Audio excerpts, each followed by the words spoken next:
বৌমা শাশুড়ির এই ঝগড়ার প্রধান কারণ হচ্ছে জেনারেশন গ্যাপ, ঠিক কিনা? শাশুড়ি এক জেনারেশনের আর বৌমা আরেক জেনারেশনের। শাশুড়ি ভাবে একরকম, বৌমা ভাবে আরেক রকম। শাশুড়ি চায় বউর উপর খবরদারি করতে, বউ চায় শাশুড়ির উপর খবরদারি করতে। এই ডমিনেটিং এর কারণে কিলাকিলি আছে না নাই? আহা, এটা ঠিক না। আমার শাশুড়ি মায়েরা যারা আছেন, প্রথমে শাশুড়ি দিয়ে শুরু করি। আমার মাইকের আওয়াজ যে ঘরগুলোতে যায়, আমার শাশুড়ি মাদেরকে বলবো, বউদের উপর অত্যাচার করবেন না। ছেলেরে প্রশ্ন করে, তোর কাছে তোর বউ বড় না আমি বড়? আছে না নাই? এটা একটা প্রশ্ন হইল। তোর বউ বড় না আমি বড়? দুইজনেই বড়। তো এক ছেলে সুন্দর উত্তর দিছে, আমার কাছে ভালো লাগছে উত্তরটা শুনে। এক মা প্রশ্ন করছে, তোরে এতদিন আমি লালন পালন করে বড় করলাম, জীবন যৌবন তোর জন্য শেষ করলাম, আজকে বউ পাইয়া বউ তোর আপন হয়ে গেল? এবার ছেলে উত্তর দিছে, মা, আমার মুখ থেকে মা ডাক শোনার জন্য তুমি কি কষ্টটাই না করছো জীবনে। 10 মাস আমারে পেটে ধারণ করলা, খাইতে পারো নাই, বমি করছো, খালি ওষুধ খাইছো, তোমার পেট কেটে আমারে বের করা হয়েছে, 2 বছর আমারে দুধ খাওয়াইছো, পেশাব পায়খানা পরিষ্কার করেছো। বয়স যখন 3-4 তখন তোমার আমি মা ডাকছি, এই মা ডাকটা শোনার জন্য তুমি এত কষ্ট করছো। আর আরেকবারের মাইয়া এই ঘরে আইসাই তোমার মা ডাকা শুরু করছে। যেই মেয়েটা তোমারে মা ডাকে সে আমার আপন হবে না কেন মা? ঠিক কিনা? এই মা ডাক শোনার জন্য তুমি এত কষ্ট করলা, আমার লালন পালন করলা, 10 মাস পেটে ধরলা, পেশাব পায়খানা পরিষ্কার করলা, এরপরে মা ডাক শুনতে পারছে। আর আরেকবারের মেয়ে জানা নাই চিনা নাই এসেই তোমার ডাকা শুরু করছে মা। তো যে আমার মারে মা ডাকে তার স্থান তো আমার কলিজায়, ঠিক কিনা? শাশুড়ি আম্মারা যারা আছেন, প্লিজ বৌমাদেরকে কষ্ট দিয়েন না। অনেক শাশুড়ি আছে পান থেকে চুন খসলে রেগে যায়, পদে পদে স্ত্রীর ভুল ধরে, বউয়ের ভুল ধরে, আছে না নাই? এটা করবেন না। সে তো নতুন, আপনার অনেক এক্সপিরিয়েন্স হতে তার সময় লাগবে, তাকে সময় দিন, তাকে ভালোবাসুন, ঠিক কিনা? না বুঝে সামান্যতে বৌমারে বদদোয়া দেয়, এরকম আছে না নাই? কিন্তু বুঝতে চায় না, বৌমারে যদি বদদোয়া দেয় তাহলে তার নিজ ছেলের পরিবারের ক্ষতি। পেটে ধরা যে ছেলে, ছেলের পরিবারের কিন্তু ক্ষতি, তার আপন নাতি নাতনিদেরই ক্ষতি। আওয়াজ করে বলেন ঠিক কিনা? বৌমাকে বদদোয়া দিয়েন না। বৌমাকে নিজের মেয়ের মতো দেখবেন। সমাধান আমি দিচ্ছি, কেমন দেখতে হবে? নিজের মেয়ের মতো। নিজের মেয়ে সকালে ঘুম থেকে ওঠে 11টা, ওইটা সমস্যা নাই। বৌমা কেন উঠলো না, ওইখানেই ঝামেলা, আছে না নাই? মেহেরবানি করে আপনার বৌমাকে আপনার নিজের মেয়ের মতো দেখেন। নিজের মেয়েরে যেমনি আদর করেন তাকেও অমনি আদর করেন। আপনার বৌমারে যদি আপনি কষ্ট দেন, মনে রাখবেন আপনার নিজের মেয়েটাও আরেকবারের বউ হয়ে কয়েকদিন পরে যাবে। আপনি যা যা করবেন আপনার মেয়েকেও তারা ওই রকম কষ্ট দিয়ে বাড়িতে ফিরিয়ে দিবে। চিল্লায় বলেন ঠিক কিনা? খবরদার, টিট ফর ট্যাট। ইট্টি মারলে পাটকেলটি খেতে হয়। এজন্য শাশুড়ি আম্মা জানারা যারা আছেন, বৌমার সাথে খারাপ আচরণ করবেন না মেহেরবানি করে। তাকে আপনি কষ্ট দিলে আপনার নিজের মেয়েটাও আরেক বাড়ির বৌমা হবে, সেও ওই বাড়িতে এই কষ্টগুলো ভোগ করবে। এগুলো যখন আপনি শুনবেন তখন আপনার চোখ দিয়ে পানি পড়বে কি পড়বে না? পড়বে। এবার আসেন বৌমার কথা বলি। বৌমা যারা আছেন মেহেরবানি করে, বৌমা যারা আছেন মেহেরবানি করে আপনার শাশুড়ি আম্মাকে নিজের মায়ের জায়গায় রাখবেন। আপনার বাড়ি ছেড়ে নতুন বাড়িতে আসছেন, তো এটাই তো আপনার বাড়ি। আপনার মা রেখে দিয়ে নতুন মা পাইছেন, এটাই তো আপনার মা। তো ওনাকে মায়ের জায়গায় বসাতে আপনার সমস্যাটা কোথায়?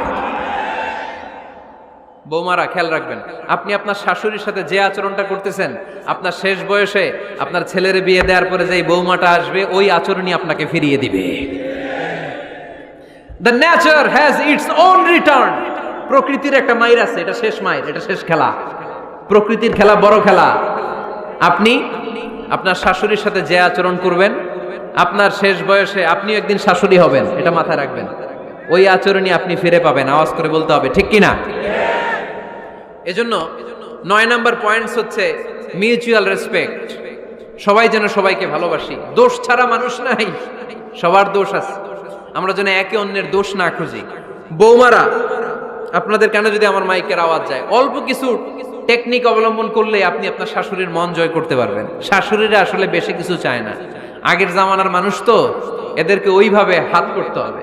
মাঝে মাঝে একটু শাশুড়ির মাথায় তেল দিয়ে দেন, চুলে তেল দিয়ে দিবেন আর কি, মাঝে মাঝে চুল আশ্রয় দিবেন, এগুলো কিন্তু খুব পছন্দ করে শাশুড়িরা। ওনার প্রেশারটা একটু মেপে দিবেন, ডায়াবেটিক্সের ওষুধটা খাইলো কিনা সময় মতো খোঁজ নিবেন, কি পছন্দ করে খেতে একটু রান্না করে দিবেন।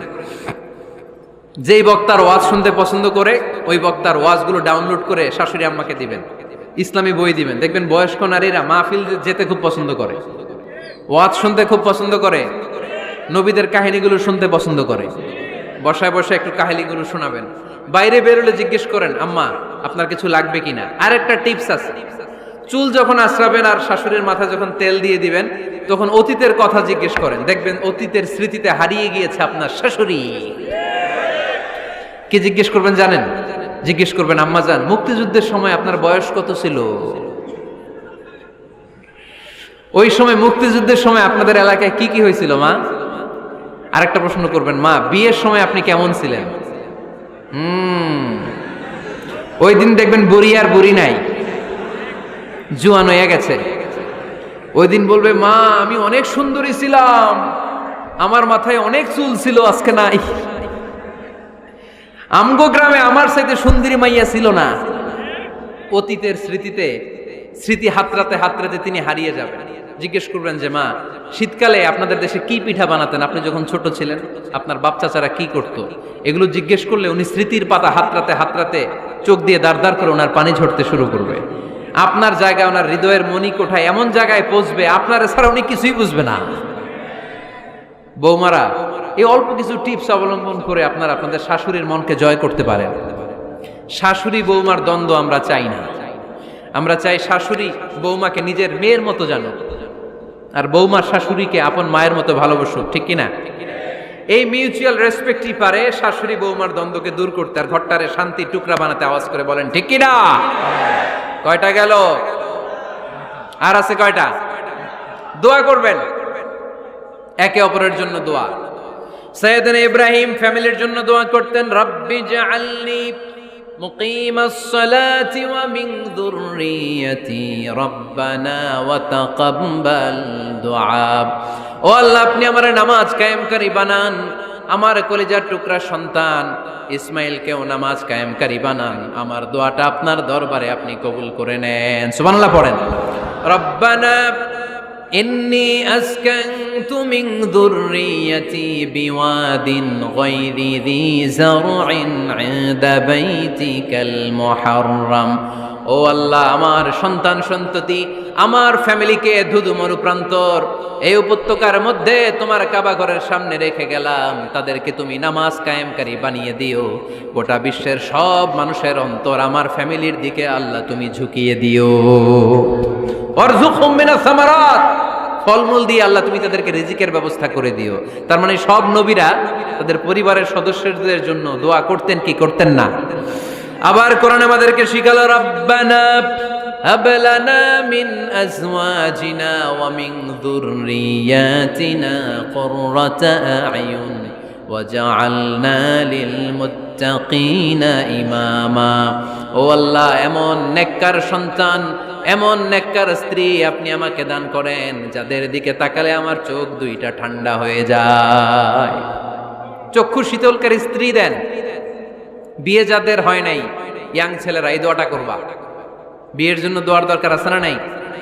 প্রতিদিন এই দোয়া করবা, আল্লাহ এমন স্ত্রী দেন,